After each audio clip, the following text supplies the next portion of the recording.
të subjekteve politike për të arritur një kompromis dhe për të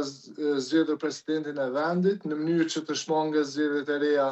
të jashtëzakonshme parlamentare, mirë po gjasat më të mëdha janë që të shkojmë në zgjedhje se sa ta kemi një zgjidhje me rastin e presidentit të Kosovës. Dhe rreziku më i madh në këtë rast për të cilin ka reagime të mëdha nga radhët e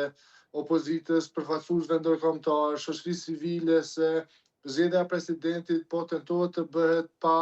votat të nevojshme në kuvendin e Kosovës, pa një dakordim me subjektet politike opozitare dhe duke cënuar rendin kushtetues të vendit.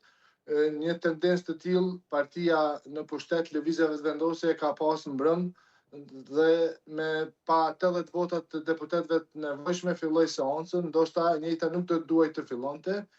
U tha që seanca do të vazhdoj sot në ora 10, pastaj në ora 2, tashmë është paralajmëruar një seancë e re e Kuvendit të Kosovës në ora 19, ndërsa diku rreth orës 6